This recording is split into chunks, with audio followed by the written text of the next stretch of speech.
Tonight on CBC Vancouver News. Stranded near the water?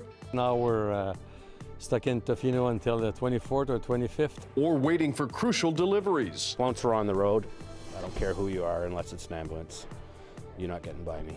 The challenges for people across Western Vancouver Island cut off by a wildfire.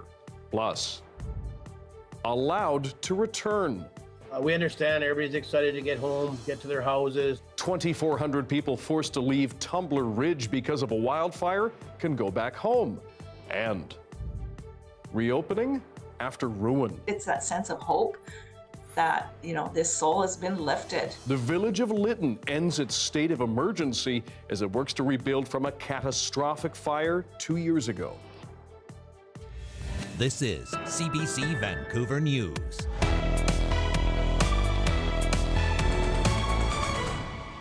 Good evening, I'm Dan Burritt. Thanks for joining us. Anita is away tonight. Stranded tourists, delayed deliveries, and a crucial connector still closed. Communities across Western Vancouver Island remain isolated tonight as a wildfire burns near Highway 4. Port Alberni, Tofino, Ucluelet are all affected. Our Susanna De Silva is on the island and joins us now. Susie, you started your day in Port Alberni. What did you see? Yeah, well, we went to the beginning of that detour that they're now using because that highway is closed off. It adds an extra 4 hours to the trip that would normally be about an hour between Port Alberni and Nanaimo. And so we were there at the beginning of what is a gravel road, a convoy that does leave Port Alberni twice a day, as well as from the other side with pilot vehicles at the beginning and the end. It was mostly commercial vehicles as well as some residents, but mostly commercial vehicles. And we spoke to one of the drivers who said he just feels safer being part of that convoy. People are able to use the highway whenever they want, but he says they feel safer, that not everyone is quite respecting the fact that it is a windy, gravelly, dangerous road, so he'll feel safer in that convoy. He was also talking about how much longer it is taking and how much more it is costing. He says he normally does the trip between Port Alberni and Nanaimo 2 times in one day, bringing in supplies and goods into the city, and it takes him 8 hours on 1 tank of gas. It's now taking him 1 trip in 12 hours on that same tank of gas. So added cost, added time as people are having to adjust to it. We did also speak to a resident who was also feeling safer taking the convoy that he needed to get out to get into Victoria. He says he works at the local hospital here. It has been a scramble for everything from figuring out how to get lab results and get lab tests out of the city, but also even around staffing. A lot of commuters live maybe half an hour away, just on the other side. So for them to get to work is 4.5 hours instead of half an hour. So the health authority has arranged for some flights for some of the healthcare workers. I was hoping it'd be open this week, but I really miss it. Those things you take for granted and you never think it'll be taken away. We've also heard about teachers who work on just the other side who are now, the union is frustrated there that teachers are having to stay with colleagues or make that 4-hour commute every single day. And a lot of people saying, right now we need to get through this, we need to get the highway reopened, but there are discussions that something needs to be done to provide an extra route in and out. It is a massive delay for sure, Susie. There are also concerns about tourism because 'tis the season. 'Tis the season. Tis should be the season, I guess, so you could probably say. But you can see behind me here on this area in Tofino, rather, that should be very busy, should be filled with people. The restaurants should have lineups. There should be people everywhere. And it is almost silent. You barely see anybody walking around. There's lots of parking. There's no lineups at any of the restaurants. And speaking to the businesses, this is a very, very hard hit. They've had a very soft spring and winter, they say, as people sort of began traveling again after COVID. People are going to lots of different places, so they did not have a strong season there coming into this. There are places that are having to reduce staff, lay off staff, reduce hours, because there simply isn't the business right now to maintain that business. So there is a lot of concern, a lot of smaller businesses that have had such challenging times, whether or not they're going to be able to make it through. At the same time, there's been a lot of discussion about the community here, about businesses and locals supporting the local businesses, discounts being offered to locals, and some of them saying they are trying to take advantage of a quieter time than usual.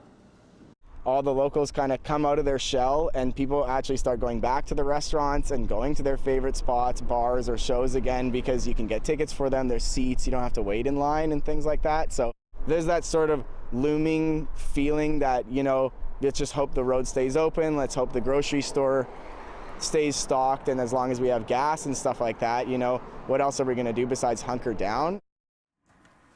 And so certainly, you know, that concern, though, there that maybe for right now people can manage, can weather the loss of income, the loss of business right now. But if it does go on for too long, there is certainly concern that for some of these smaller businesses, this may be a very difficult time when a lot of them really earn the income they're going to make for the whole year. Dan?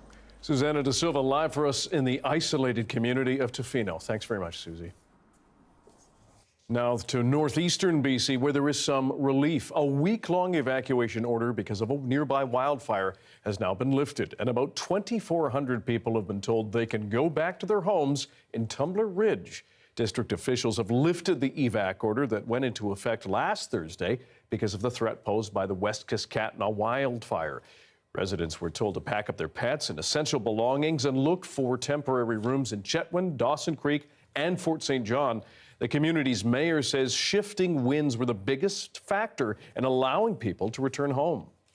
We understand everybody's excited to get home, get to their houses, check on their houses or their pets if they had to be left behind, because some were, cats were outside and stuff, so they weren't able to take them.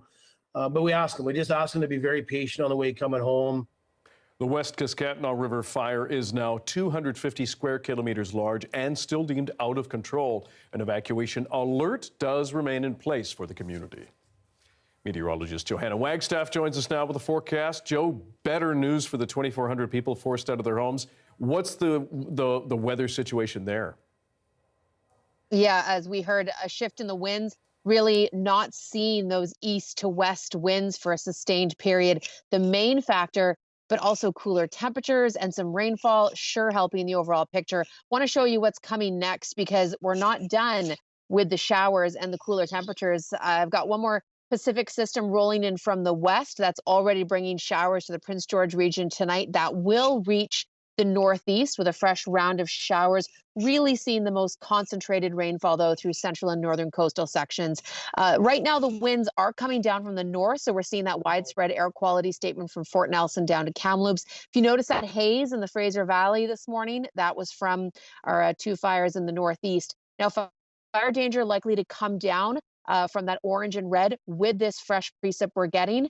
And you can notice the greens and the blues in the southeast from the rain we've received in the past 48 hours. So we really do make a dent, even with just a little bit of rainfall, even if it only lasts a couple of days. And as a result, Dan, I want to mention that as of tomorrow, 1 p.m., the Kamloops region lifting their campfire level 1 ban because of the good rain and cooler temperatures.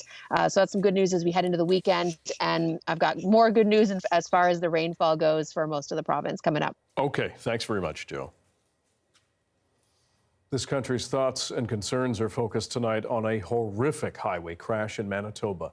25 passengers on a bus were hit by a semi-truck just before noon local time. Their families are now waiting to find out if their loved one is one of 10 in hospital or one of 15 who've been killed. Cameron McIntosh has the details. Seniors on a casino trip. Their bus completely destroyed after colliding with this truck in this intersection on the Trans-Canada Highway just north of Carberry, Manitoba, about 2 hours west of Winnipeg. Witnesses describe a horrible scene. Death on this scale is never normalized for us. RCMP found bodies strewn about and 10 people injured. Forensic experts are still trying to figure out who the victims are, as accident reconstructionists begin the meticulous task of sorting out what actually happened. Answers will take some time, but I can assure you that the RCMP will get the answers. Known so far, a minibus carrying 25 people left Dauphin about 2 hours north for a trip to a casino in Carberry. The bus crossed two westbound lanes at an intersection of a divided stretch of the Trans-Canada, then collided with the truck headed east. Both drivers survived. The 10 injured were taken to hospitals, including 4 airlifts to Winnipeg, where Manitoba's largest hospital was put on code orange, focusing all available resources on the accident. And we are continuing to triage and move them where they need to be. Most of the injuries were head injuries or orthopedic in nature, and we'll continue to assess as we go. Our hearts are broken, and our thoughts are with the families and loved ones of all the lives impacted by the horrific and devastating tragedy near Carberry. It's also very similar to the crash in Humboldt. RCMP say experts from that investigation will help in this one. They are treating this as a potential crime scene. We need to be alive to the fact that there could be wrongdoing. And if so, there could be a criminal element to this investigation. Cameron McIntosh reporting tonight. Back in this province, police say a man has been arrested after an 18-year-old was stabbed to death outside a Surrey school last fall. In November, police raced to a report of attack outside Tomanowit Secondary School. Mahekpreet Sethi was found suffering from life-threatening injuries, and he died soon after. Police arrested a suspect yesterday. It's not clear if that person has been charged with a crime yet. Homicide investigators are asking witnesses or anyone with information to contact them. Almost 2 years after it was destroyed by fire, the village of Linton is ending its state of local emergency and its evacuation order. And as the CBC's Zara Premji shows us, it's welcome news for many still trying to rebuild. All those in favor? Aye. Aye. Fully carried. Thank you. And with that, a decision made. Linton is now open for everyone to return. Welcome news for the nearly 250 people who were forced to flee for their lives on June 30th, 2021. Many are still displaced. There is no emergency anymore. We want to get our people in. We want to get the people back to their properties and start the work they need to do to start rebuilding. A long time coming for the hundreds scattered in temporary homes, eagerly waiting to return. It will be a social hub again. It will just allow you to see your neighbor walk down the street and have that sense of belonging. People really need that sense of belonging. They've been displaced way too long. Though some won't move back. 2 years ago, this was the scene. Fire everywhere you looked, and the aftermath an eerie silence. A community all but laid waste. Homes, cars, businesses, memories, all burnt away, and 2 people dead. Now a collective sigh of relief as preparations get underway to go back home. It's that sense of hope that, this soul has been lifted. As an opportunity for them to be able to go and sit on their lot, if nothing else, and maybe have time to plan and envision what they see ahead. And today the federal government committed $77 million to help rebuild the village in a way that could better withstand fires. The majority of the money going to new fire-resistant community centers and libraries. The province has pledged almost $50 million.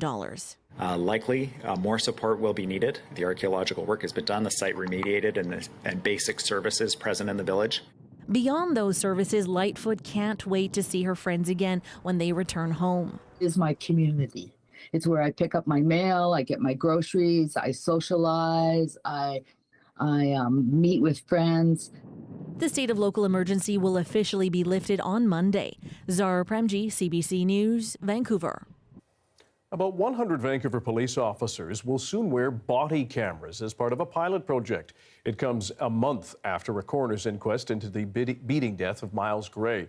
Among the key recommendations was that cameras be issued for all officers. But as Yasmin Renee reports, advocates say those cameras come with complications. Starting this fall, uniformed officers from the force's patrol and traffic sections will wear body cameras for 6 months. I've been saying for some years now that all frontline police officers in BC should be equipped with body cameras, in fact, in the whole country. The cameras will be able to record both audio and video.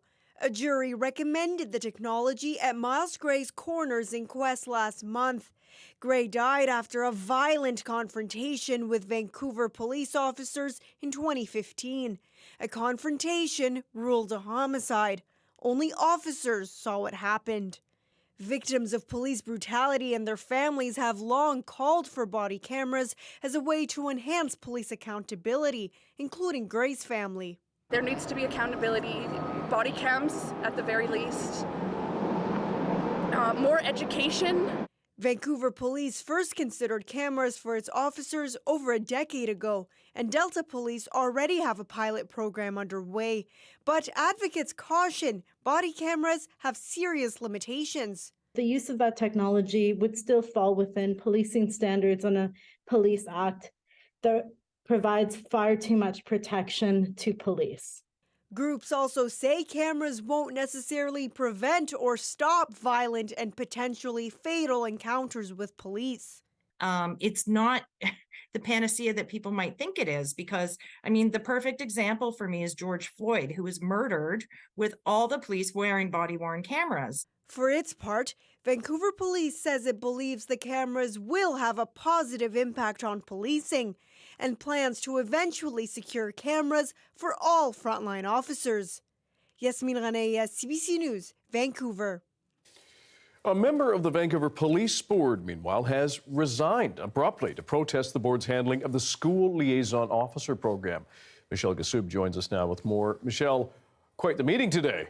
Dan, it was a sudden and quite dramatic moment. Rachel Roy was a member of the Vancouver Police Board, but she quit her job during today's meeting after Board Chair Faye Whiteman canceled a vote that was supposed to be about the school liaison officer program. It sees police officers stationed inside high schools across Vancouver. The cancellation of that vote upset members of the board's African Descent Advisory Committee. They said the board was wasting their time. Roy said she was deeply disappointed by what happened during the meeting.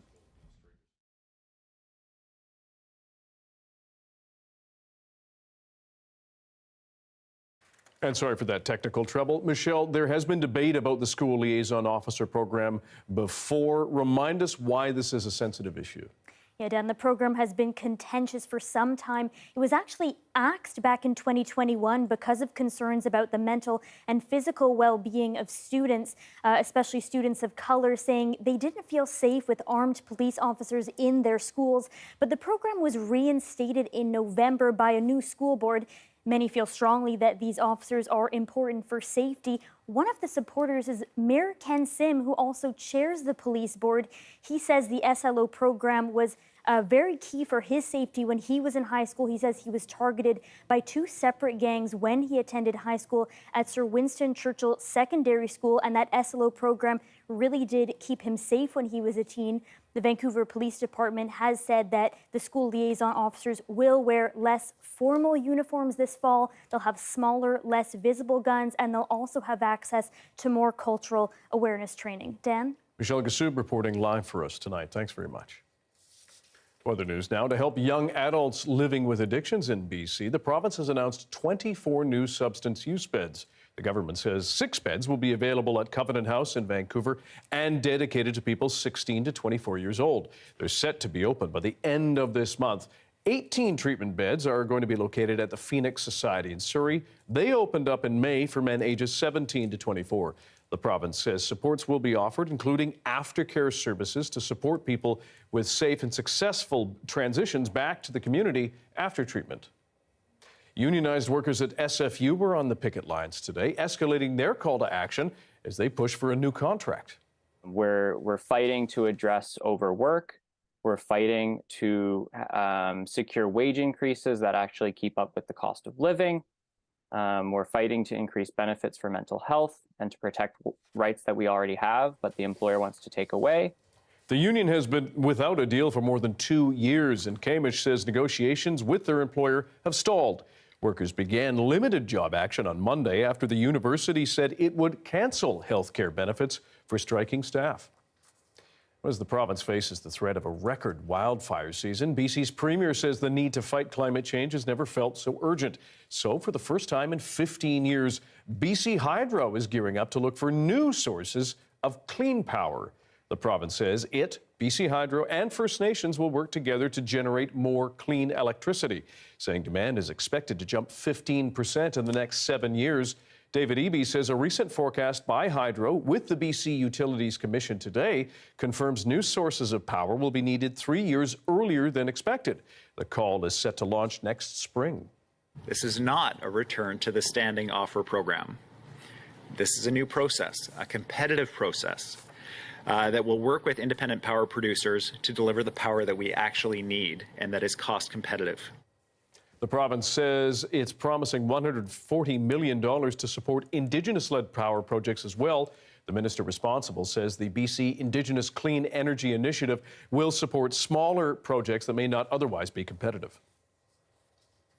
A Vancouver elementary school is on the verge of losing its field as the school board looks to generate some new cash. Graham Bruce Elementary School narrowly avoided closure several years ago. As the CBC Saurabh Sandhu reports, some parents hope the proposed sale could secure the school's future for generations to come.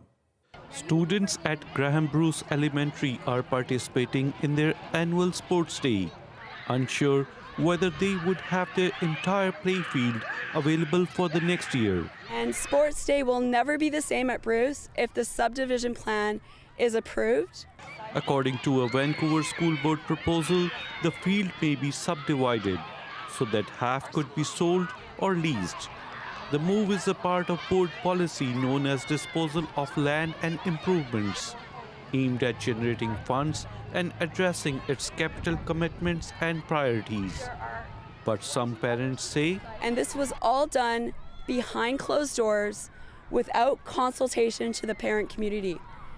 Parents say school building urgently needs seismic upgrades, and the money raised could be used for it. So according to the VSB's own Facility Conditions Index, our school building is rated as very poor. It's also H1 status, which means that it's the most vulnerable structure at highest risk of widespread damage or structural failure. So parents have been asking for a school space audit and a crisis plan before you do things like sell a half a field. Doesn't make sense. But the school board has not made clear where would the raised capital go. In 2016, due to low student enrollment, Graham Bruce Elementary was on verge of shutdown. But the closure was avoided after a group of parents campaigned against it, including then MLA from Joyce Collingwood, Adrian Dix. You're going to have incredible density all around here. You're going to need a 500-person new school here, not what we have today, which is full at 283 kids today, and it's full. In a written statement given to CBC, Dix says, I have worked with parents to support the school repeatedly over past 10 years. I continue to support the Graham Bruce community now and will be with them as they work and sometimes fight to defend Bruce students and community. The Vancouver School Board says it must first decide if the site is surplus to the district's educational needs before considering future land use possibilities such as selling or leasing the land long-term. The board is expected to share the details of public engagement process in the coming weeks. Saurabh Sandhu, CBC News, Vancouver. A few thousand short of 40 million. Canada's population is set to pass a milestone, much of it driven by immigration. Up next, we'll chat with the head of a local immigrant service agency about the challenges facing newcomers to this country. You'll want to hear this.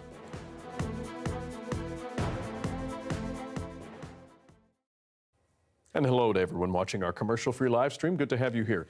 As we told you last night, Bell Media is cutting 1,300 jobs, closing news bureaus, and shutting down radio stations. It says the moves are needed to stop big losses. It does raise many questions about the future of media and how we consume it. Our Michelle Elliott heard from you today on BC Today. When people are reading the news on the internet, they're all in, all focused, and the stress is going through the roof. We know that with people on their devices too much. So I like to listen to the radio, CBC radio, and keep working. So I'm doing two things at once. I'm not just passively on the computer watching, one bubble or the other, like a lot of people are in one or the other. So I think it's a temporary problem. I think radio will always be king because it's probably the best medium out there. So really interesting what you say about how online news and participation in online and social media has changed things as well. Dean, thank you very much. Thanks. Brian Weeb is with me from BCIT. What do you make of that comment? He says, I now stay off social media, stay off Twitter. I think that that's something that's becoming a lot more apparent for people when they look at the fact that it's really easy in social media to sort of be in an echo chamber, you know? And I mean, that's one thing that media has always been supposed to be for, is different viewpoints and different perspectives. And sure, you can get that on different radio stations and that type of thing. And there's ones out there that lean left and lean right for sure. And there's some that are right down the middle. But on social media, I think that you do get into that echo chamber situation probably a lot more, especially based on how the algorithms work. And I'm certainly no expert on that, but I do know a little bit about it. And so I think that that's a really good point to make, in the fact that, you know, the more and more that local media gets cut back, the more and more that we're going to miss that kind of stuff, thinking that it will just move to social media or be there on social media is definitely not the case. Rick is on the line now in Comox Valley. Hi, Rick. Hi. Tell me about your own media consumption. So I'm actually calling because I'm actually, your conversation is making me think about advertising and the business model of media companies. I'm a small business owner, and I listened to an Ideas episode a bunch of months ago, and it was a media industry executive, and he was lamenting the fact that a lot of advertising for the media firms is now going to big tech down in the US. Because that's how people are advertising their services, Google, Facebook, and so on. And so in response to that, I sort of tried to be a good citizen and cut back on my own advertising for my small firm. Really? And so I cut back on my Google advertising back to zero, with plans to start to advertise locally in some local magazines. And what I discovered was that my incoming leads sort of dried up overnight.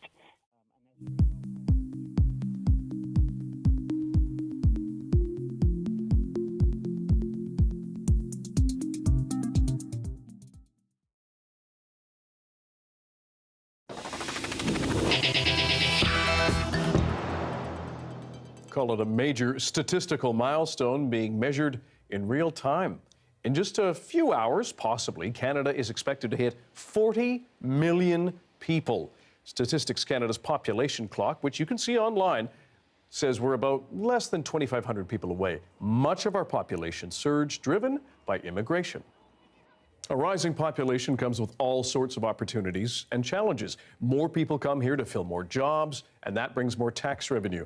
But people also need places to live and services for them and their loved ones. For more on this, we're joined by Queenie Chu. She is the CEO of social service agency Success, well known in BC, especially in Metro Vancouver. It helps newcomers get settled in Canada. Queenie, thanks for joining us. Oh, thank you for having me. What are some of the big challenges that that newcomers face that you help them navigate when they come to Canada? Well, you actually touched the highlight is the navigation again, how to navigate the system in order to get settled. And the other piece is depending on what countries they are from. We assist over 150 countries from the world where they come from, and certainly language is key to ensure they speak the language, whether it's French or English, that is our national official language, in terms of looking for jobs, also communication, and getting themselves around in the community. So those are very important, and also how to integrate into the culture of Canadian living. And along with that, you mentioned getting around, so that might include driving licenses, compass cards for transit. What about healthcare, especially now as we see the pinch of resources and the busyness in our hospitals? Absolutely. Healthcare is also another key element and challenges for some people who are new to the system. How to find a family physician, how to support, maternal health, how to support children, in make sure that they are healthy before they go to school. So all kinds of health, and also health for seniors as well. So it is vitally important to learn the system and also be able to access the system when they need it. The people that you help, where are they wanting to settle most in either BC, Metro Vancouver, or in Canada? Where do they want to live? Well, it's amazingly interesting, even though we have such a rising in the cost in housing. People tend to like to come to Metro Vancouver, and also, of course, bigger cities, metro cities like Toronto, Montreal, Ottawa, all those bigger metro city, they tend to migrate into those areas. And I guess as well, there's a concentration of services there, more services available in those spots. Absolutely, yes. Now, when it comes to federal and provincial help, how is Canada and BC doing, and what do you think could be done better to help people who are coming to this country? Well, I think that Canada certainly has a very robust system to assist the newcomers now, but I would like to see more collaboration so that there's no duplication of services, nor they would be more streamlined so that there's no wrong doors for people asking for services. So key collaboration among three-level government, that would be excellent. Are you finding that amongst governments that people are running into doors that are locked or they're having trouble? Well, for example, affordable housing, is honestly, that's a call for a lot of collaboration among the three-level governments, municipal, provincial, and also federal governments help, so that they can find a place called home. It's a lot of work, and we appreciate your time and your perspective. Queenie Chu, thanks for joining us. Thank you for having me. Loblaws is facing a backlash over a new policy on checking receipts. Why legal experts say the new rule is questionable. After this.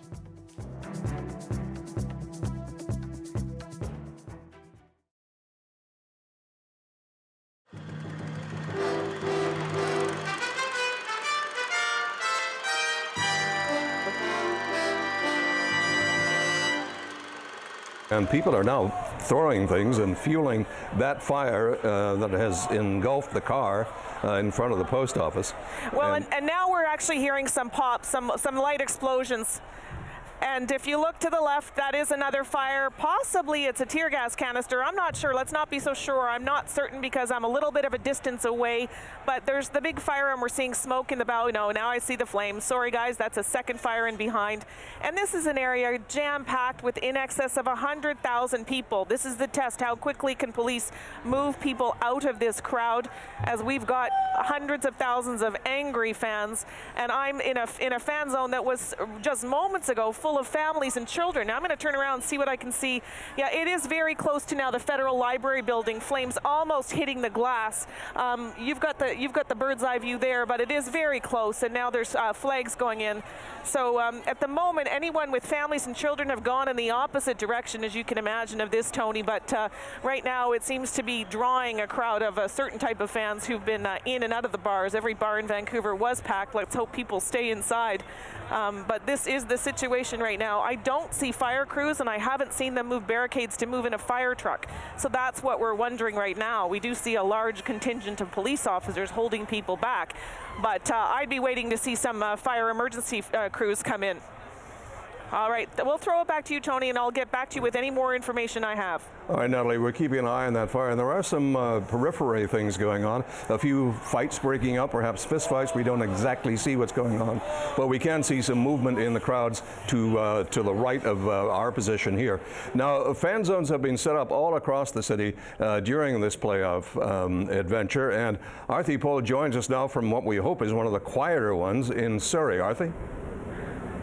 Absolutely, Tony. If you want to see the complete opposite of what's happening in Vancouver, come out to Surrey. It is absolutely empty. There are more police RCMP officers than fans flooding the streets. They haven't even had to close down 72nd Avenue and Scott Road because there just is not the fan base in order to have to do that. But the RCMP are here. They're ready. They're standing by. And I actually noticed a lot of fans leaving during the second, during the third period, but it is not at all a hostile mood. It is just a defeated mood, a depressed mood, and you'll notice how different this scene is compared to what it looked like after Game 5, which we won on Friday. 5,000 people flooded this intersection, and there was a handful of problems, really, so it wasn't a problematic intersection, but there were thousands of people here. Today, emptiness, absolutely emptiness. You'll see the cops, they don't even have anyone to high five. Everyone is, again, in a very down and depressed mood. So that's basically what the scene is out here from Surrey. And it looks like people, although they like to celebrate together, they don't like to grieve this sort of a loss together. Tony? Arthi, thanks so much. We'll take a break. Stay with us. Our post-game coverage continues on CBC Newsnet.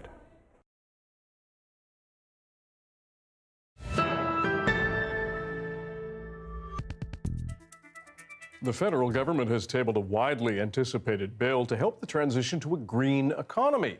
Terry Reith reports the legislation aims to move workers away from oil and gas and toward clean energy jobs. The new legislation, Bill C-50, sets out the transition to a low-carbon future. Natural Resources Minister Jonathan Wilkinson stressing that this is being driven by a global transition, that international investment is steering away from oil and gas and more towards alternative energies. And what we're talking about here that he says we have to seize opportunities in are things like hydrogen, critical minerals, renewable energy, and small modular reactors. Wilkinson says this is all about strengthening the economy and cleaning up the environment for future generations. The good news is that Canada is extraordinarily well positioned to take advantage of the opportunities that will come through the transition to a low-carbon future. Today's legislation doesn't set out any specifics, but it does create a pathway and some timelines. 2 years, so the end of 2025, to come up with an action plan. This will be done in conjunction with provinces, unions, and Indigenous peoples. As for Alberta energy workers who are worried about their jobs, Labour Minister Seamus O'Regan has this message. I say to them, this puts them in the driver's seat. They will lead the energy transition. That's not rhetoric. They're sick of rhetoric. This is going to be law. Alberta's Premier Danielle Smith, who has vowed to fight any federal legislation that she believes will infringe on Alberta's oil and gas industry, sent out a statement today stating Alberta will not recognize, cooperate with, or enforce any attempt to phase out our province's oil and gas industry or its workforce. This is non-negotiable. Smith will be meeting with Wilkinson on Monday, so stay tuned. Terry Reith, CBC News, Edmonton. If you've been in a Loblaws grocery store recently, you may have noticed a sign warning that your receipts will be checked at the exit. The store says it's doing that to fight a rise in theft, but many customers complain that move makes everyone feel like a criminal. Sophia Harris has more. High food prices aren't the only thing bothering shoppers these days. Some are now up in arms over recently cited signs about receipt checks at select Loblaw-owned stores, such as Superstore, Loblaws, and Zehrs. Receipt checks are conducted when shoppers exit the store and often serve as a theft deterrent. Several Loblaw shoppers who encountered receipt check signs told CBC News they disliked the policy. Here's John McCracken in Halifax, who discovered one of the signs at a superstore just outside Halifax. I think it's an invasion of our privacy. It's very inconvenient, and it makes you feel like a criminal. Loblaw told CBC News in an email that the receipt check signs were posted in select stores to inform customers about a policy change. The retailer also said receipt checks are not uncommon in the industry. But industry experts told CBC News the practice is problematic because receipt checks can be difficult to enforce. And retail consultant Bruce Winder says they can generate bad PR for retailers. So it causes a major sort of breakage of trust, a bit of a break of the social contract between retailers and consumers. Loblaw received several complaints about the receipt check signs, and now the customer CBC News interviewed said the signs at their stores have disappeared. Sophia Harris, CBC News, Toronto.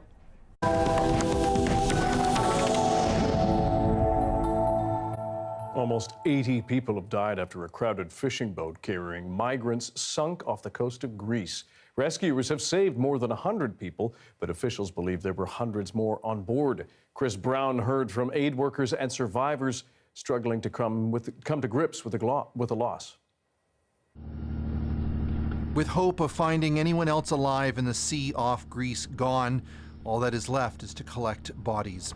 700 people may have been on board, but there are only 100 or so survivors. Someone was telling me that the moment things happened, it was so quick that they were shouting, they were trying to catch to one another, just to jump, take off their clothes, not to have weight. One young man started to cry and said, "I need my mother."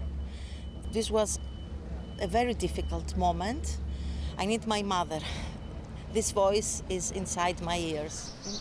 Horribly, survivors told Greek doctors that the hold of the ship was full of children, more than 100. And although that number cannot be independently verified, Save the Children says it fears there was an immense loss of young lives. Yeah, it's shocking and horrifying. And from Save the Children's perspective, what we really want to emphasize and remember is that these people who died have names, they have families. Qassam Abu Zaid, a Syrian who lives in Germany, said he paid $4,500 for his now missing wife to make the trip. شو بتقول مشاعره؟ أكيد مشاعر ما في مشاعر تحكي. Like, how would I feel? I lost my wife now. I don't know where is she now. So of course, it's my wife. There's been some criticism of Greece's Coast Guard that it intercepted the decrepit vessel but didn't stop it. But Greek authorities say the ship was in international waters and legally they did all they could. If people are forced to take these routes in this way and being exploited under these conditions, we will continue to have such deadly incidents.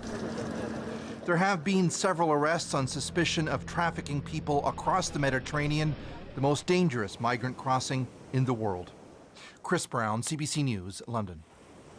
Parts of Kherson in southern Ukraine remain underwater after a massive dam was destroyed last week. Dozens of other towns and villages are also submerged. Ukraine and Russia are blaming each other for the dam's destruction. And as Margaret Evans reports, that has triggered a humanitarian and ecological crisis. There are times in war when two souls find themselves thrown together and it just sticks. Laura Musian rescued the dog, now shadowing her footsteps. He was stuck on a muddy outcrop as floodwaters rose. The hydrologist was measuring the water in the minutes and hours after the devastating breach of the Kakhovka Dam. My boss called me when it happened, she says. At first, I didn't believe it, then I was scared.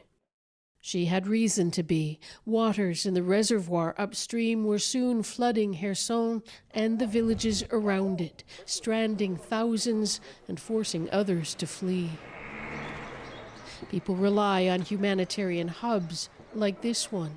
The thing you have to remember about Kherson is that the people still here lived through long months of Russian occupation, and the layers of trauma run deep. Even on dry land, few feel safe. Russian troops are just across the river, close enough to shell Kherson every day. It's too close, no? Svetlana Kovtun still flinches when she hears the booms. At what point do you say, enough, I'm leaving? Never, she says. This is my motherland. I was born here. I had my children here. No. Others have little choice. This Red Cross team from Kharkiv in the north is here to move elderly and disabled people away from the flood and the front line. We already had water at our doorstep, says Natalia Bilusova, with all the branches and trash flowing in. They're soon en route to the train station and a destination north. It's a crowded train, but Andrei Tridid says they don't complain. All the time they say thank you. That's all what they said to us, because we are trying to do our best. Like Laura Musian, who risks her life every time she measures the water every 2 hours in sight of the Russians and unsure what the water might dredge up from a shoreline dusted with landmines. The levels are dropping, she says, showing us her dry ground record. She also says someone else will surely take care of the dog. He seems less convinced. Margaret Evans, CBC News, Kherson. Thousands on the move as a powerful cyclone lashes the coasts of India and Pakistan. CBC News is reporting on the ground as Biparjoy roars ashore. Stay with us.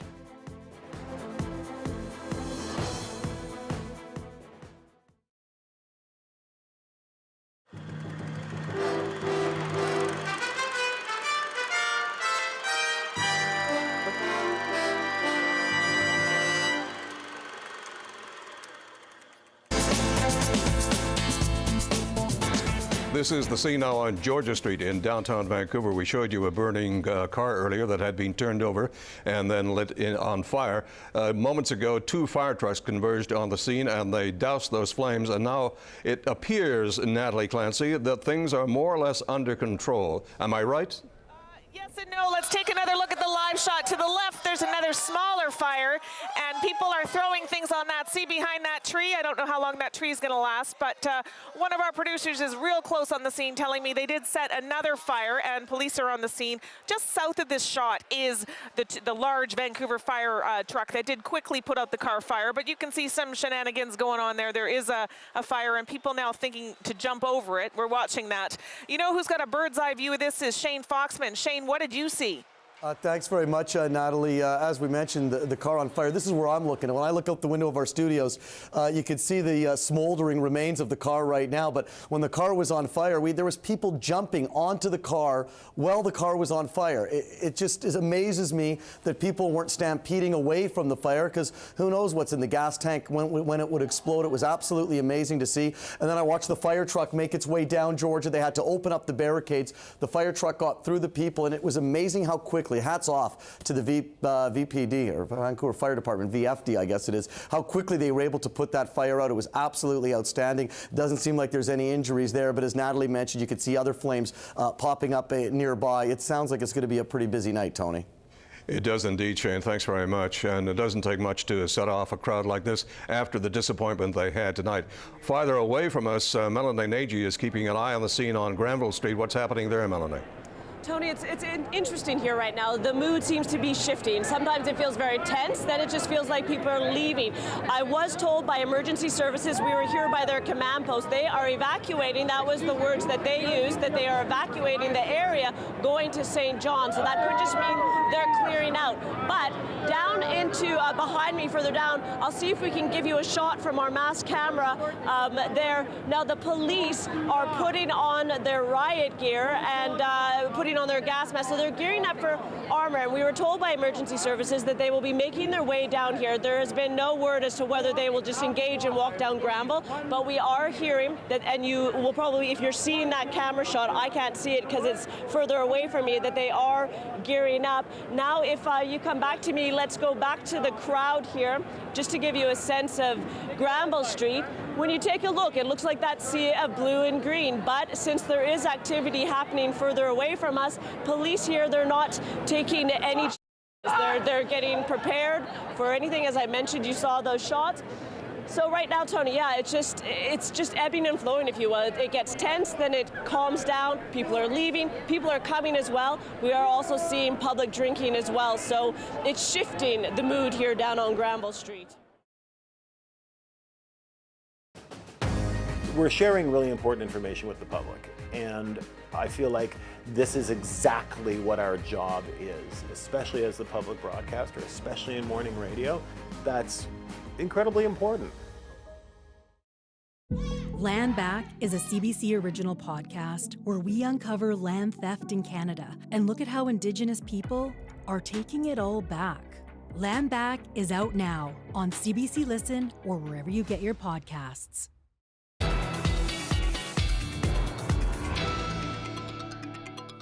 After days of churning across the Arabian Sea, Cyclone Biparjoy is due to make landfall. It's expected to come ashore somewhere between India's Gujarat state and Pakistan's Sindh province. The CBC's Salima Shivji tells us how both countries are preparing. The sea surges and waves crash onto the shore, bringing chaos to the coasts of both India and Pakistan. The cyclone, called Biparjoy, meaning disaster in Bengali, threatening to live up to its name. It's been brewing in the Arabian Sea for days, gathering force, becoming one of the most fierce cyclones in the past 25 years. For officials, it's not just the relentless rains they fear in Biparjoy's wake, it's the possibility of flash floods inundating low-lying areas and devastating winds destroying homes. It will gradually increase. It will become 115 to 125 kilometers per hour, gusting to 140 kilometers per hour sometimes. For the tens of thousands of people who had to flee their homes as the cyclone approached, taking shelter far from the shore, it's still a waiting game to see how much damage the storm will wreak. We're poor, we depend on our animals. I don't know what will happen next, this woman says. That same shock and uncertainty reigns at this relief camp across the border in Pakistan's Sindh province, an area still recovering from deadly floods last fall. We're doomed, says Wilayat Bibi, 80 years old and the matriarch of a fishing family. When the cyclone has come and gone, how will we feed our children, she says. We'll be left with nothing, no boats, no huts. As despair begins to set in here, officials are warning the storm will get worse. It's expected to batter the area for 2 or 3 more days before abating. Salima Shivji, CBC News, Delhi. Meteorologist Johanna Wagstaff joins us now with the forecast. Joe, before we get to our province and our country, what is the latest with Biparjoy?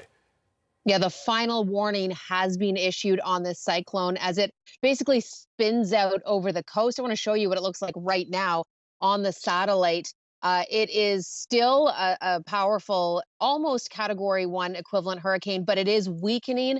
Unfortunately, it is spinning in position. So while the winds are easing, we'll continue to see rain. That is going to be the big story over the next couple of days. The flooding concerns as this storm continues to bring rain inland. Back over towards our side of the coast, our ocean, and we've got that Pacific low that's moving in. It's almost a bit of an atmospheric river, a low-scale atmospheric river, really ushering in a lot of moisture to central and northern coastal sections. You know, around Haida Gwaii, Prince Rupert, that's where we're looking at 20 to 40 millimeters tonight, and then double that as we head into the forecast for tomorrow. So areas could be receiving well over 100 millimeters by the time we hit the end of the weekend. Now, as I mentioned earlier, this is bringing good rain to parts of the province that really do need it, central and northern BC. Some of this is getting up into northeastern BC for our 2 big fires. It'd be nice if we saw a bit more of this across the island and the south coast and the interior, but showers still possible over the next couple of days. Watch as that low just sort of rotates, though, around the coast. A lot of uncertainty as to how far south this low gets before it runs out of steam. That's really going to dictate our weekend forecast here in Metro Vancouver. So a quick look at that bullseye. You can see on the coast the getting close to 100 millimeter mark, but some darker greens, that's the 20 to 40 millimeter mark. So some good news here with this latest system coming in from the west. A chance of a thunderstorm in the Okanagan, but generally dry, unfortunately, for much of southeastern BC. Okay, I've got the risk, or the hope, I should say, of a shower across Metro Vancouver tomorrow afternoon, highs to a seasonal 19. At this point, yes, it is a bit of a mixed bag weekend. Looks like we'll see a few showers on Saturday with sunny breaks. On Sunday, I mean, the models have really flip-flopped. Sunday was looking like the wetter day. Now the models have sort of reversed that trend. One thing's for sure, though, Dan, not a ton of rain this weekend. Just be prepared for passing showers, a little cooler. Some good news for overall fire weather.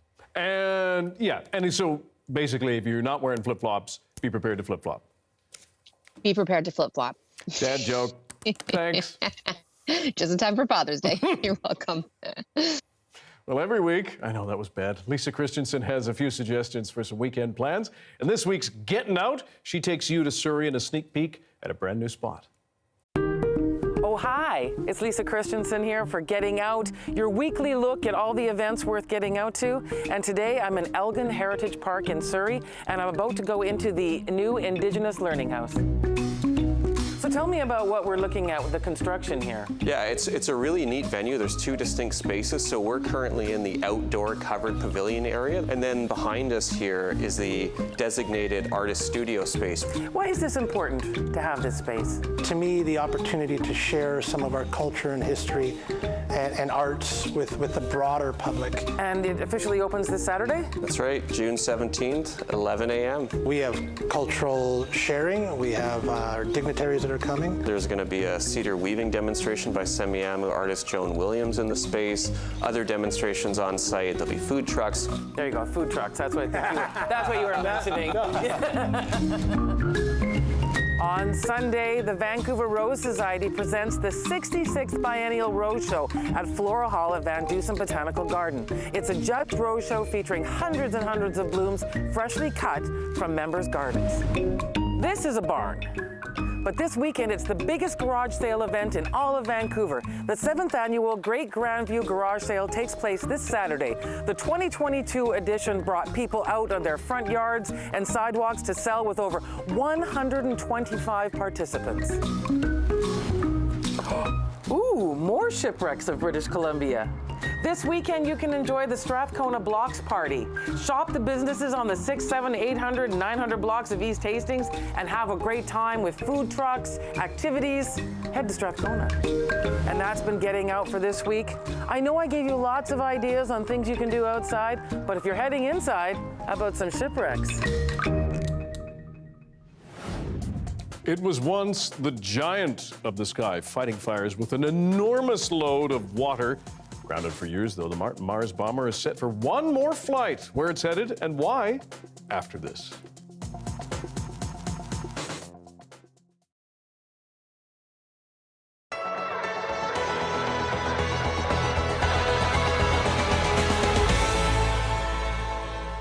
What's going on? What's brought you into emergency today? The emergency room in Sioux Lookout, Ontario is rarely quiet, seeing patients from across northern Ontario.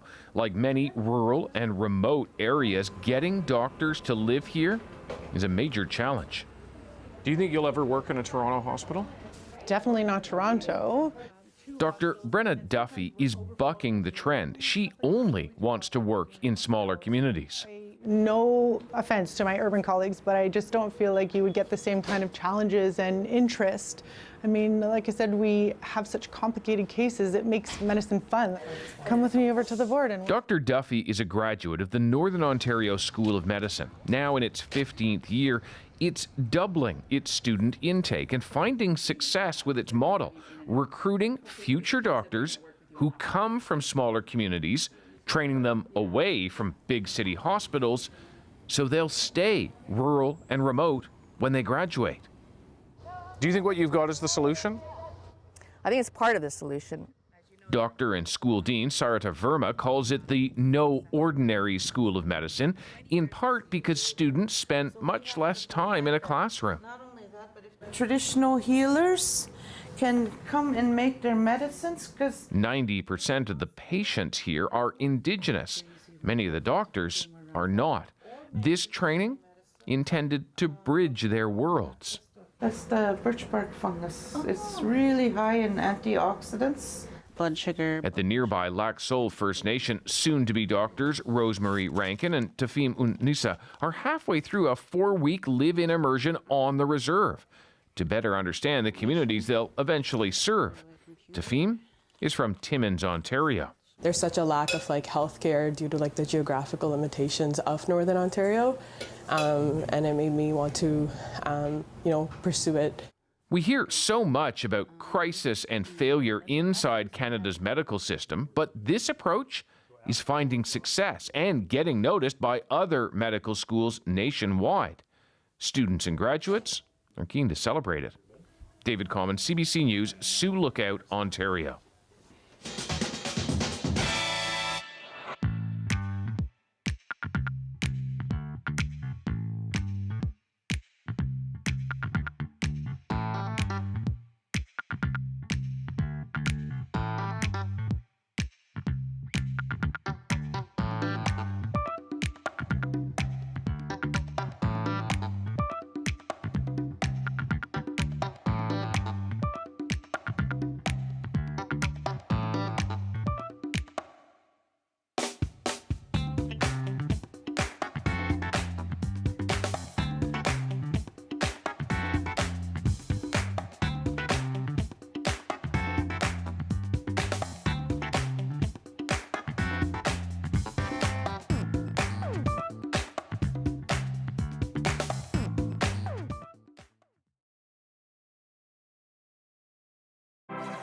Hi, I'm Amy Bell, and here's what's in your CBC Vancouver inbox.